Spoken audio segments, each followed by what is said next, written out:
push it out here a little bit to close the door and enter. Down the travel inside too bad. I put the 4-inch extension on here to bring the back tire back, rear tire back some to help keep the front end down. Okay. It's got It lifts them a lot. do wheel stands. Yeah. Okay. But when I did that, I put the back fender on, and it now dug into the wheel because of the curve. So what I did was I cut it every 5/8 of an inch up to its highest peak, bent the fender out flat, and then filled it in with weld. So now it's the back fender is straight back. And as you can see, the tail light versus the rear wheel, there's a big difference. Yeah. Distance where it used to be tucked up underneath. That was all the attempt. So it has a characteristic for doing wheel stands when you don't want them to. It's one of the reasons they call this bike the Widowmaker. It's got a nickname called the Widowmaker because a lot of people have died on it for various reasons. Adjustable shocks, it looks like. Yeah, it's adjustable shock, but almost all of them are. But I took the spokes out and put mags in there. It's off a 900 cal, front and back. Also put dual discs up front, which weren't stocked. And What did it have? just a single disc on one Oh, side. dual discs. Okay, I didn't see the other Single side. disc. And then I sent them out to Iowa or something like that, and they drilled them out for me. Actually, the bike in the back of the house, this is the disc off that bike. And I just took the two and I sent them out, and they drilled them out for me. But that was also to add weight to the front. These bikes don't stop for anything. So that's why I went with dual disc brakes up front, a new master cylinder, bigger diameter so it would operate the dual disc brakes. Then I lowered the front, put the gauges, instead of being mounted up on top that were up here, I mounted them underneath, down here, to give me a lower profile. Did it used to have a windscreen? I think No, this one didn't. The other one did. Yeah, and then I had to make up my new headlight bucket brackets. I made this myself. I had some steel, some aluminum, and I had to do that because I wanted to lower the handlebars. I wanted to put clip-ons, and to get the distance between the upper triple arm and the lower one, I had to make another setup to allow for clip-ons and handlebars. And then to do that, I had to lower my splitter for the brake system, so I had to lower this too. You just to make one move, I had to make a lot of You had to move changes. everything down. I had to move everything down. So the headlights lower, a lot lower. The gauges are a lot lower. Handlebars are obviously a lot lower. Yeah, Just they trying look to keep lower. everything as 'Cause low as I possibly could. I remember it used to be a much more upright looking bike. Right, it was like, I like to refer, it looked like a Pee Wee Herman bike, and I have an issue with that.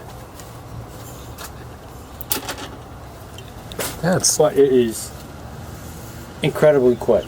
It's just like when it starts to torque up, it just keeps torquing. have you ever gotten a dynoed? No, not yet. I'm not happy with it. There's, like Well, I said, you should dyno it so you know your progress. yeah, so even if you do, even if you do dyno it now, and then you know what your other improvements would. I could have, but I know there's more room for improvement before I dyno it.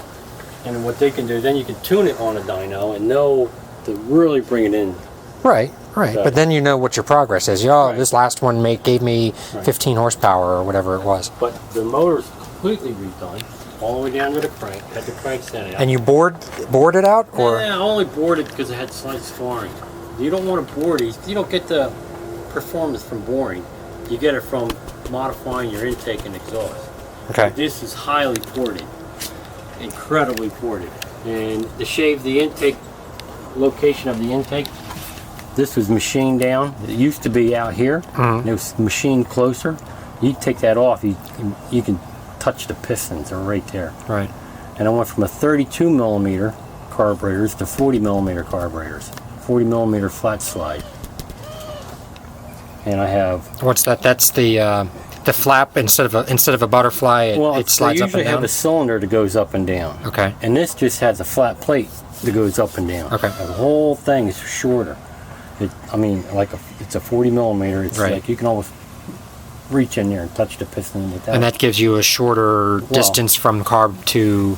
It gives me shorter distance, but the diameter is incredibly big. Yeah. 32 to 40 millimeters, a big difference. And I also have a modified clutch. He set this up in New York. They machined the clutch, so instead of taking 13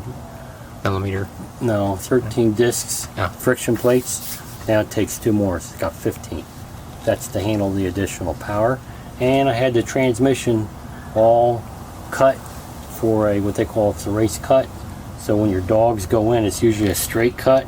Now it's angled, so when it goes in, it actually hooks. Almost had to learn how to drive it all over again, because you just can't downshift.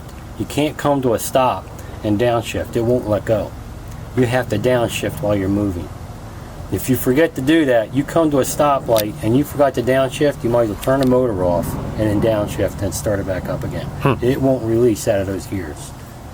Because this also is prone with the stock transmission to jump out of gear because of the torque. I remember that happening once years ago. You took me out on the bike. Yeah, first to second, and it goes right back into first again if you hit it hard. You did that and then it popped out of gear. And Yep. That's one of the weak things that were on it, but now it's got the race cut gears on there, so it hooks and it won't release. And so now, but like I said, now you can't downshift. You can't come to a stop and downshift. You have to downshift as you're approaching your stop. Or otherwise, you might as well just turn it off, downshift, and then start it up again. What's that other hose back in there? That's for a battery. Oh. An overflow for a battery. But I got all new electronics. All new solid state. Yep, all new. It's better than the original. New regulator. It's not stock anymore. It's pretty much... Now you're going to start all over again with the second bike? It started out to be for parts and stuff like that. I don't know if I have the time and the patience to do it again. But I also added gussets on the frame. Because one of the things is when you're doing... They have something they call a death wobble on these bikes. Okay. When you're doing like 110, 120, all of a sudden it goes into a shake and you can't stop it. So they said, 1, it could be a loose triple tree. 2, it could be the spokes not aligned right, a weak frame. So what I did was got rid of the spokes, went to mags, put gussets on the frame where they recommended doing it in a couple of different places to stiffen the frame up. And you did those yourself? Huh? You did those yourself? I did the welding myself. And then the triple tree. What is that? It's got new bearings.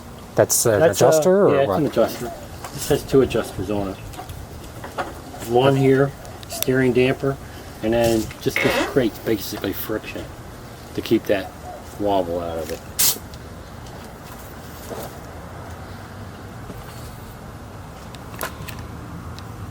But it's a lot of fun, and it gets a lot of attention because they were made so few years. Everywhere you go, you get a crowd. Plus, it sounds pretty good. Yeah. Well, even the original one sounded really good. When you first got it, it sounded it's pretty got great. a little bit more pop. Because these are fairly stock pipes, aren't they? No, they're not even close. The bike in the back has a stock pipes on it. These are expansion chambers. I don't remember what the old ones looked like. I thought these were the originals. No, well, this is what I bought it with, but it's not stock. Oh, okay. That's why I'm thinking these are original, but For original to when I got it, but the ones in the back were chrome exhaust. Cool. It's fun. A lot of fun. Down here at Bayfront, the marina. Okay. And your mom's funny. We'll pull up and they'll pull in the line and they'll park it. You know, take the key out, and I started looking at stuff. Your mother will not leave the bike. She's afraid someone's going to steal it. You have the key, right? I have the key, and it's a line. You know, there's nobody going to steal this bike. But she's like, oh no, I'm not going to leave it alone.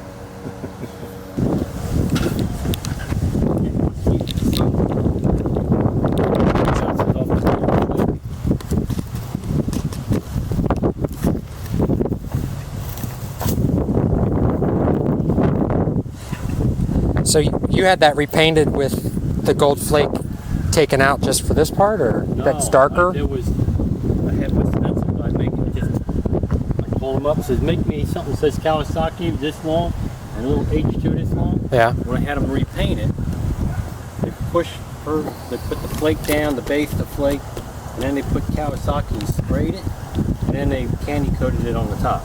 Okay. Candy purple.